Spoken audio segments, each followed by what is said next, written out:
এখানে সবাই মিলে শান্তিপূর্ণভাবে অবস্থান করব। আমাদের অবস্থানের প্রধান কারণ থাকবে আমাদের চিকিৎসা এবং পুনর্বাসন সহ আমাদের সকল প্রকার সুযোগ সুবিধা কেন আমাদের এখনো দেওয়া হয়। এই যদি হয় আমাদের মনের ইচ্ছা, আল্লাহকে সাক্ষী রেখে একটা কথাই বলছি, একদিন লাগতে পারে, 5 দিন লাগতে পারে, 10 দিন লাগতে পারে। আপনারা যদি আপনাদের জায়গা থেকে সবাই একমত হন তাহলে আমরা আস্তে আস্তে এখানে স্লোগান দিব, আস্তে আস্তে আমরা এখানে কর্মসূচি দেব। কর্মসূচি আমাদের এই 4 দেওয়ালের ভিতরে। হাসপাতাল যদি আমাদের বাসা হয়ে থাকে তাহলে আমরা এই হাসপাতালের ভিতর থেকে বাংলাদেশের সব জনগণদের সাথে নিয়ে আমাদের দাবি দাবার কথাগুলো শুরু করবো। যদি আপনাদের মনে হয় আমি ভুল কিছু বলেছি, 5 মিনিটের ভিতরে আপনাদেরকে সময় দিলাম, আপনারা যার যার বেডে যার যার বাসায় যে যেখান থেকে চিকিৎসা নিচ্ছেন সেখানে ফিরে যেতে পারেন।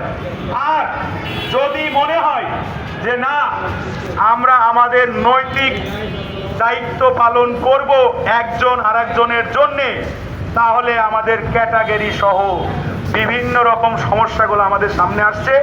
আমাদের জীবন নিয়ে, আমাদের চিকিৎসা নিয়ে, আমাদের পুনর্বাসন নিয়ে, সব চিকিৎসা সহ পুনর্বাসন সহ সকল প্রকারের দাবিতে অধিকার আদায়েতে আমরা এখানে মানববন্ধন করব এবং চুপচাপ বসে থাকবো। আপনারা কি রাজি আছেন? তাহলে বিসমিল্লাহির রহমানির রহিম। আবারও বলছি আসসালামু আলাইকুম ওয়া রাহমাতুল্লাহি ওয়া বারাকাতুহু। আমরা সুন্দরভাবে এখানে বসে পড়ি। বসেন।